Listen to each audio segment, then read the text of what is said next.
Assalamualaikum, salam sejahtera. Saya Hikmah Juni.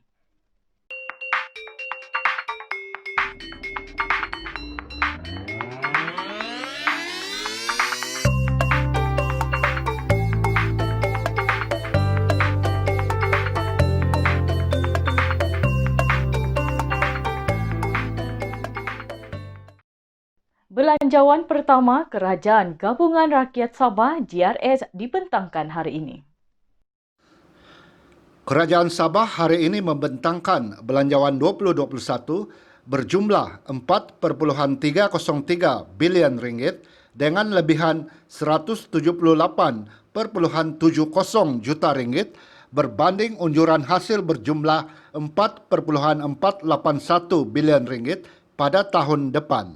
Belanjawan pertama Kerajaan Gabungan Rakyat Sabah GRS ini bertemakan rakyat sejahtera, ekonomi mampan.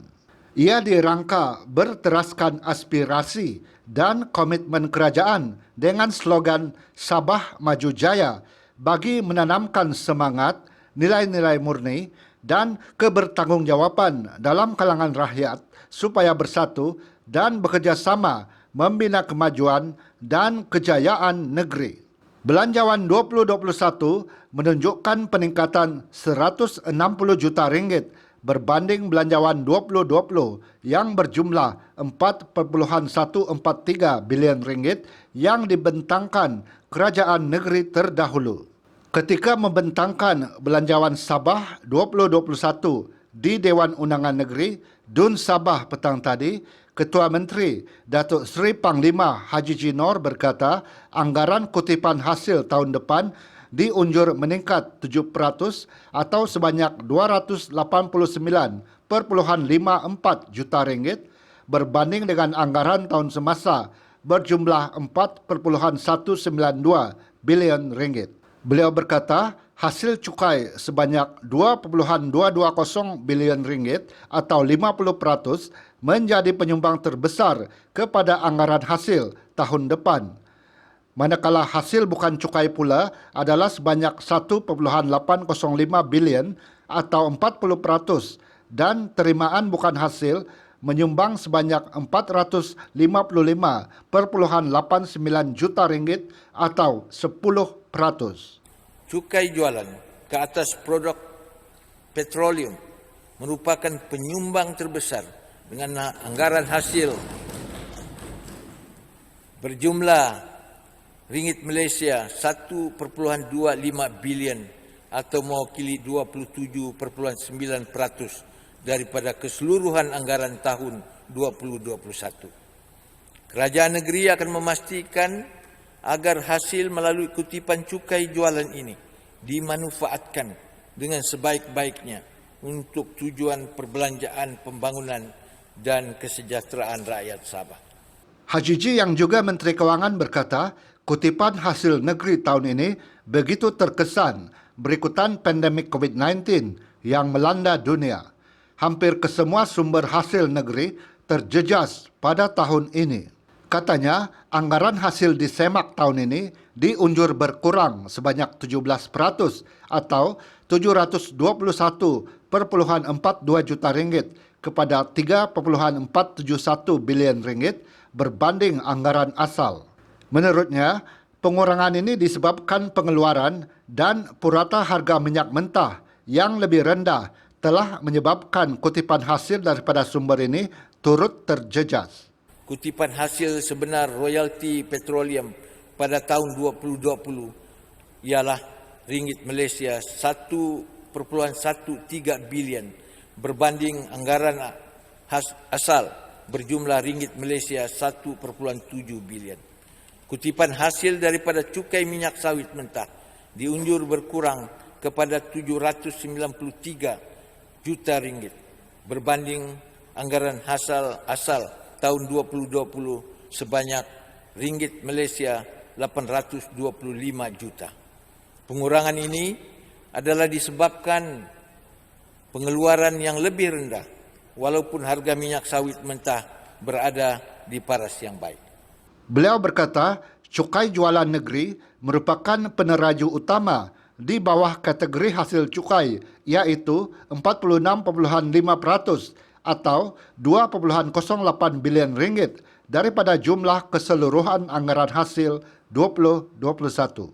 Sebagaimana yang telah saya maklumkan tadi, cukai jualan produk petroleum adalah penyumbang hasil terbesar dengan kutipan sebanyak ringgit Malaysia 1,25 bilion.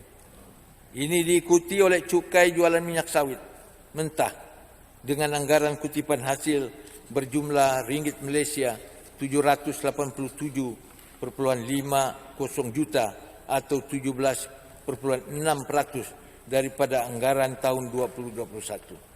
Hajiji berkata, kerajaan memperuntukkan 4,303 bilion ringgit untuk tujuan pembayaran emolumen, perbelanjaan berulang dan perbelanjaan khas bagi tahun 2021. Katanya, perbelanjaan emolumen adalah 736,65 juta ringgit, iaitu menurun sebanyak 2,94 juta ringgit atau 0,40% berbanding dengan anggaran tahun ini yang berjumlah 739,59 juta ringgit. Penurunan ini melibatkan proses rasionalisasi dalam perkhidmatan awam. Untuk perbelanjaan berulang pula, sejumlah 1,602 bilion ringgit diperuntukkan, iaitu meningkat sebanyak 106,98 juta ringgit atau 7,15% berbanding anggaran tahun ini sebanyak 1,495 bilion ringgit.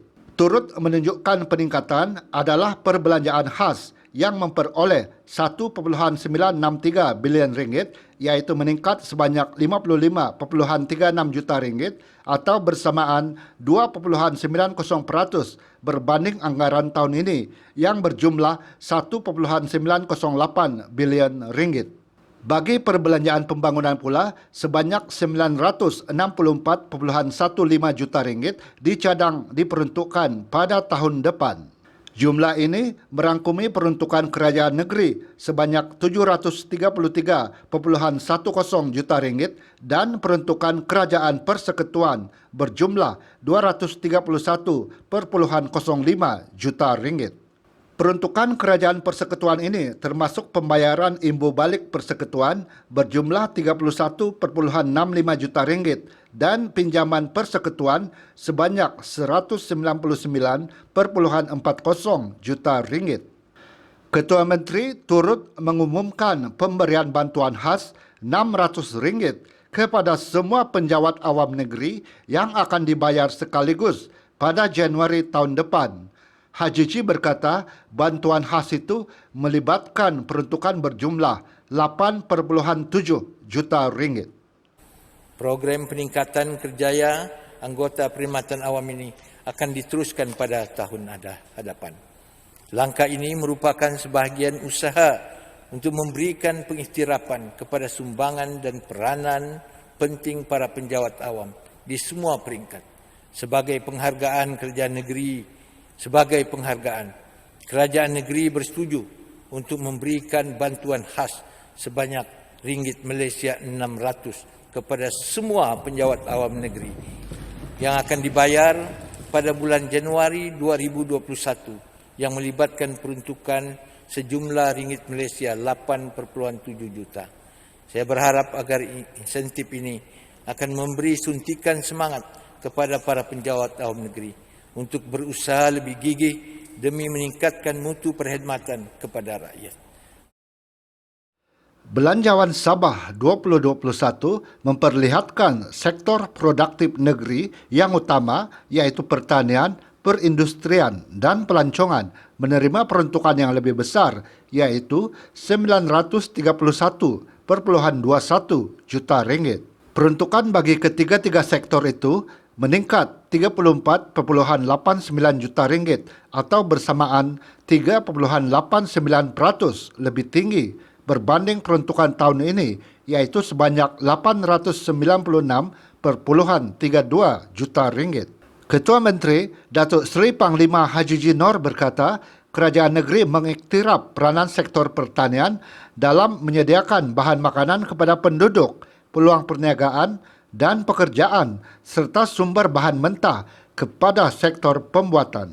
Untuk itu, sejumlah 560,39 juta ringgit diperuntukkan bagi sektor pertanian dalam Belanjawan Negeri 2021. Beliau berkata, menerusi peruntukan itu, Kementerian Pertanian dan Perikanan akan terus memberikan tumpuan kepada pengeluaran tanaman makanan, pensijilan ladang, penyelidikan dan inovasi pertanian, penguatkuasaan kuarantin dan pemerkasaan usahawan tani. Bagi sektor perindustrian dan perdagangan pula, sejumlah 142,85 juta ringgit diperuntukkan di bawah Kementerian Keuangan, Kementerian Pembangunan Perindustrian, Kementerian Pembangunan Luar Bandar dan Jabatan Ketua Menteri pada tahun depan. Hajiji berkata, daripada jumlah itu, sebanyak 49,35 juta ringgit diperuntukkan kepada Kementerian Pembangunan Perindustrian termasuk Jabatan Pembangunan Perindustrian dan Penyelidikan untuk melaksanakan pelbagai program. Manakala sebanyak 10 juta ringgit diperuntukkan bagi bantuan industri kecil dan sederhana, BIKES, untuk meningkatkan keupayaan pengeluaran, peningkatan kualiti dan kuantiti, promosi produk yang memberikan manfaat kepada 1,079 usahawan. Untuk sektor pelancongan pula, sejumlah 227,97 juta ringgit akan diperuntukkan kepada Kementerian Pelancongan, Kebudayaan dan Alam Sekitar beserta jabatan dan agensi di bawahnya untuk merangsang kembali sektor pelancongan. Menurutnya, Sabah menganggarkan kedatangan pelancong pada tahun depan seramai 1,3 juta dengan anggaran pendapatan sebanyak 2,51 bilion ringgit. Bagaimanapun, anggaran ini tertakluk kepada faktor pembukaan semula sempadan negeri Sabah kepada pelancong. Penurunan sebanyak 66,2% kedatangan pelancong ke Sabah 7 bulan pertama tahun ini telah menyebabkan anggaran pendapatan pelancongan tourism receipts berkurang sebanyak 69,7%, iaitu ringgit Malaysia 3,6 bilion berbanding dalam tempoh yang sama tahun 2019. Walau bagaimanapun, kerajaan negeri akan terus komited membantu dan mengatur strategi dalam merangsang kembali sektor pelancongan melalui beberapa program dan pembangunan seiring dengan hala tuju di bawah rancangan Malaysia ke-12. Sejumlah ringgit Malaysia 227,97 juta akan diperuntukkan kepada Kementerian Pelancongan, Kebudayaan dan Alam Sekitar beserta jabatan dan agensi di bawahnya untuk merangsang kembali sektor pelancongan.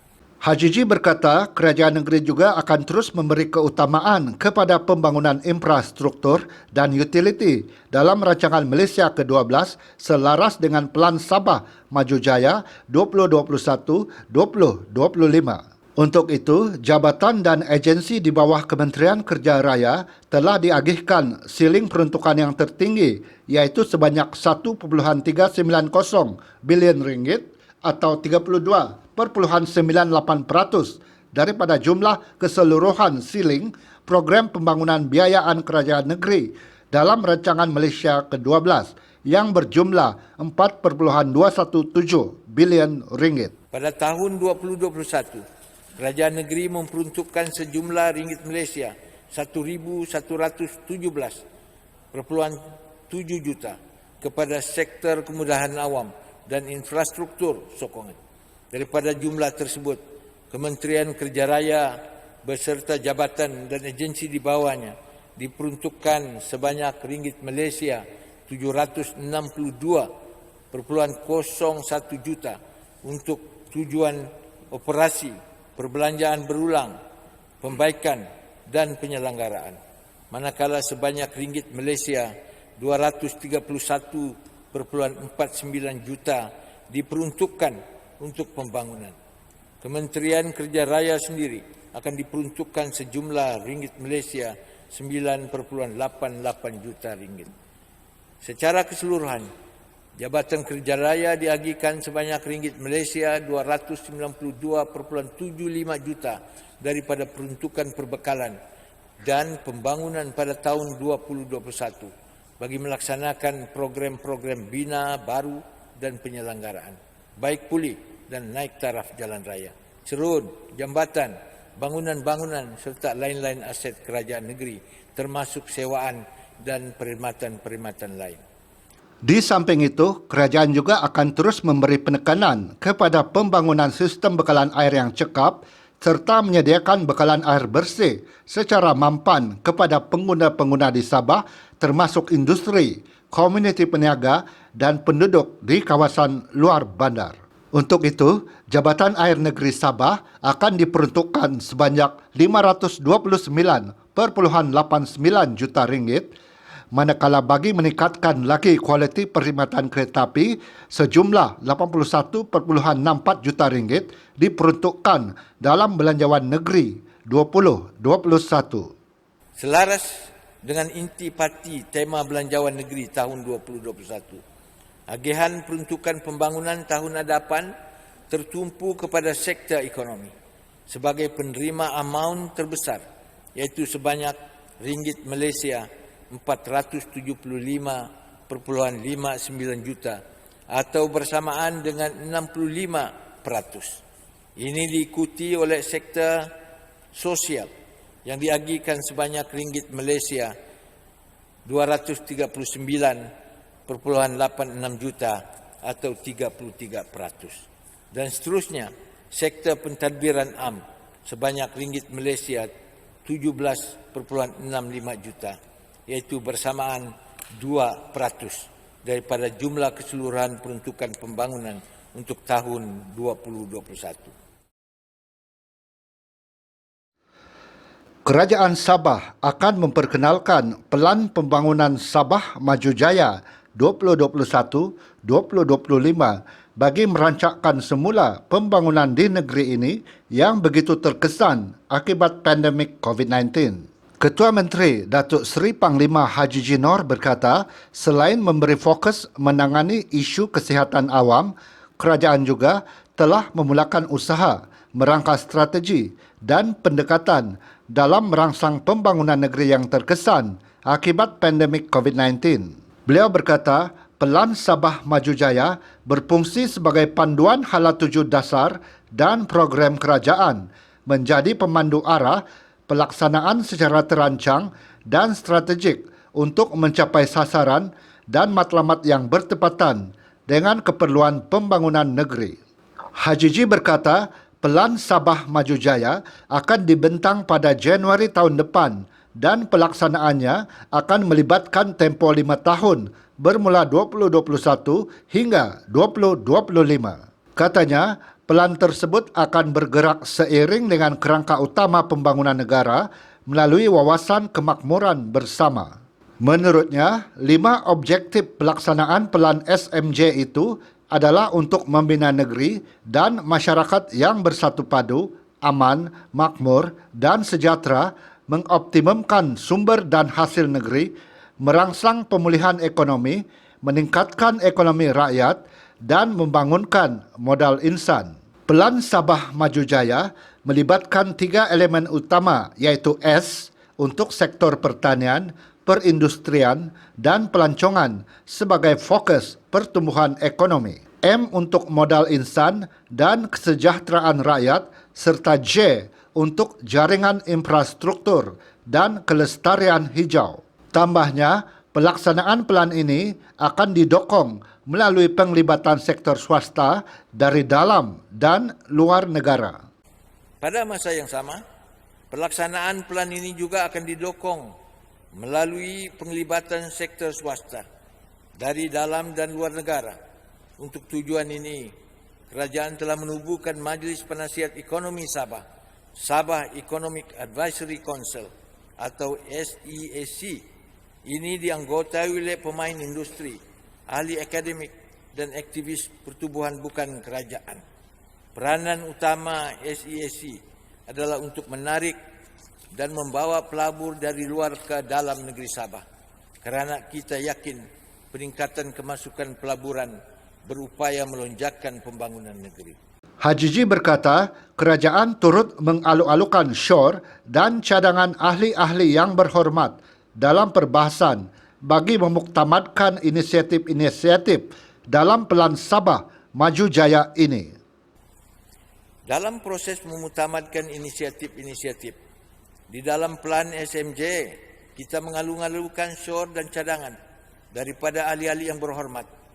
Selain perbahasan yang menjurus kepada belanjawan tahun 2021, input dan saranan dalam setiap perbahasan akan diambil kira dalam pelaksanaan Pelan Pembangunan Sabah Maju Jaya. Belanjawan tahun 2021 akan menjadi bajet pertama dalam pelaksanaan pelan ini. Kita ke perkembangan situasi semasa COVID-19 di Sabah hari ini. Perintah Kawalan Pergerakan Bersyarat PKPB di seluruh negeri Sabah yang dilaksanakan sejak 13 Oktober lalu dilanjutkan sehingga 31 Disember ini. Dalam tempoh 14 hari, iaitu 2 hingga 15 Disember, KKM mengesahkan jumlah kes harian COVID-19 di seluruh negeri ini masih lagi tinggi dan kebanyakan kluster adalah daripada kluster kediaman yang membabitkan warga negara. KKM turut menjangkakan kes COVID-19 akan terus meningkat berikutan saringan pekerja bukan warga negara yang bermula pada 16 Disember 2020. Seperti kita tahu, mulai 1 Disember, pemeriksaan saringan telah pun dilakukan terhadap pekerja-pekerja warga asing ini. Jadi kita yakin kes positif akan meningkat apabila keputusan saringan pekerja asing ini dapat diperolehi. Untuk Sabah, di atas oleh kerana melihat pada situasi terkini, maka kerajaan bersetuju agar PKPB bersyarat di seluruh negeri Sabah dilanjutkan lagi sehingga 31 Disember 2020. Aktiviti kunjung-mengunjung semasa sambutan Hari Christmas hanya dibenarkan pada 25 Disember saja. Bagaimanapun, aktiviti kunjung-mengunjung itu tertakluk kepada prosedur operasi standard SOP sambutan perayaan Christmas yang ditetapkan Kementerian Perpaduan Negara. Menteri Kerajaan Tempatan dan Perumahan, Datuk Seri Marsidi Manjun dalam satu kenyataan berkata, kerajaan negeri juga bersetuju untuk membenarkan penganut Kristian mengikuti upacara sembahyang pada 24 dan 25 Disember di kawasan-kawasan yang dilaksanakan PKPB dengan SOP ketat.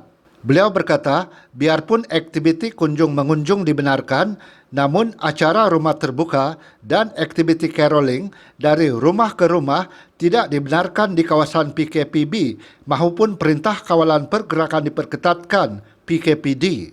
Dalam perkembangan lain, Marsidi mengumumkan beberapa kelonggaran turut diberikan oleh kerajaan negeri dalam sektor pelancongan dan kebudayaan di Sabah berkuat kuasa mulai esok. Katanya, kerajaan memberi kebenaran untuk melaksanakan mesyuarat, inisiatif, persidangan, pameran atau MICE, mesyuarat korporat seperti pameran pelancongan dan karnival krab. Selain itu, pembukaan zoo, ladang, taman rekreasi, sukan lasak dan ekstrem, akuarium juga dibenarkan. Kes positif baru COVID-19 di Sabah kembali meningkat dengan 260 kes dilaporkan hari ini berbanding 184 kes malam menjadikan jumlah kumulatif kini 34,083 kes.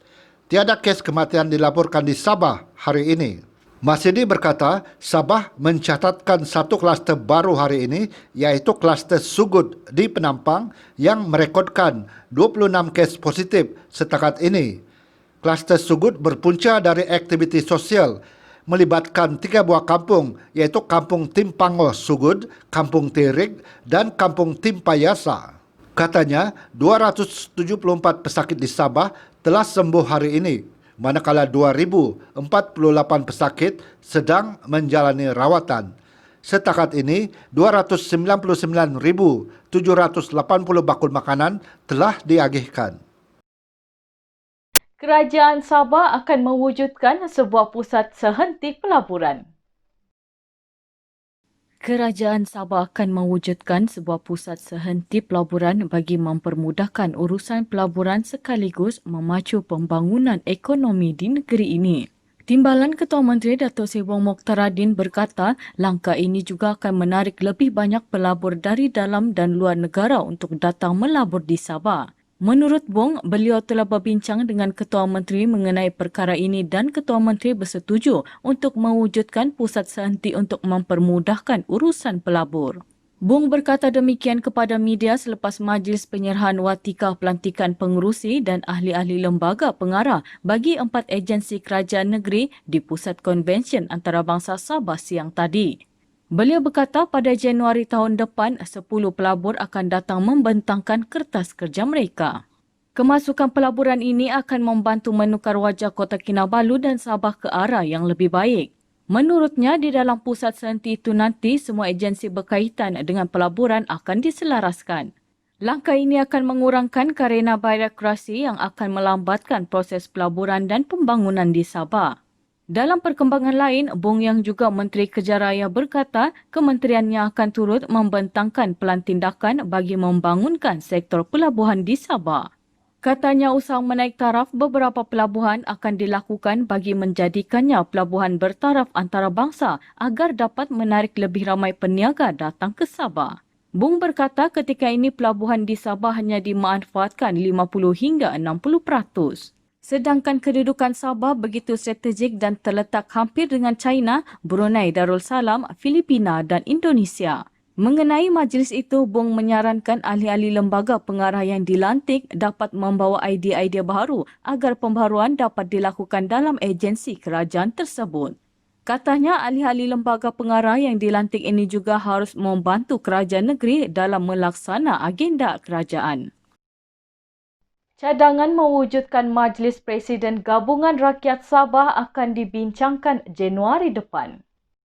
Pengerusi Barisan Nasional BN Sabah Datuk Seri Wong Mokhtaradin akan mengemukakan cadangan mewujudkan Majlis Presiden Gabungan Rakyat Sabah GRS dalam mesyuarat pada 11 Januari depan. Bung berkata demikian ketika diminta mengulas mengenai perkembangan untuk mewujudkan Majlis Presiden GRS seperti kenyataannya sebelum ini. Sebelum ini, Bung dipetik berkata langkah mewujudkan Majlis Presiden itu penting bagi membincangkan isu-isu sensitif yang berlaku dalam gabungan tersebut. Katanya ada keperluan untuk Majlis Presiden ini diwujudkan supaya ketua parti boleh berbincang antara satu sama lain secara lebih mendalam mengenai perkara yang tidak sesuai dibincangkan dalam kumpulan besar. Sebelum ini, Presiden Parti Pribumi Bersatu Malaysia Bersatu Tan Sri Muhyiddin Yassin mencadangkan Majlis Presiden diwujudkan dan dianggotai oleh ketua parti dalam Kerajaan Pimpinan Perikatan Nasional iaitu Gabungan Parti Sarawak, GPS dan GRS. Persatuan Bola Sepak Sabah akan distruktur semula untuk pembangunan bola sepak di negeri ini. Langkah menstruktur semula Persatuan Bola Sepak Sabah SAFA adalah sejajar dengan usaha untuk mengembangkan sukan bola sepak negeri ini, kata pemangku Presiden Datuk Seri Wong Mokhtaradin. Beliau yang juga timbalan Ketua Menteri berkata ia bertujuan memastikan badan induk bola sepak negeri itu terus dihormati selain merekodkan prestasi lebih baik demi pembangunan bola sepak negeri dan negara. Katanya selaku pemangku Presiden SAFA adalah menjadi kewajipannya untuk menyusun semula SAFA dan mengenal pasti kelemahan persatuan. Dalam satu kenyataan semalam, beliau berkata dalam usaha memantapkan pengurusan SAFA, pembabitan individu berpengalaman adalah perlu. Ia bagi menyumbang kepakaran dan idea bagi mengembangkan potensi sukan bola sepak Sabah termasuk melahirkan bakat baru dalam Liga Bola Sepak. Bung berkata pengalamannya selaku penaung pasukan Felkra FC dan berjaya membawa pasukan itu ke saingan Liga Super akan digunakan untuk memajukan pasukan bola sepak Sabah. Dalam perkembangan lain, Bung berkata kerajaan negeri akan membantu bekas pemain Sabah, Bobby Chua yang sebelum ini dilaporkan sakit dan memerlukan rawatan lanjut. Sekian berita BTTV malam ini. Saya Hikmah Juni. Selamat malam.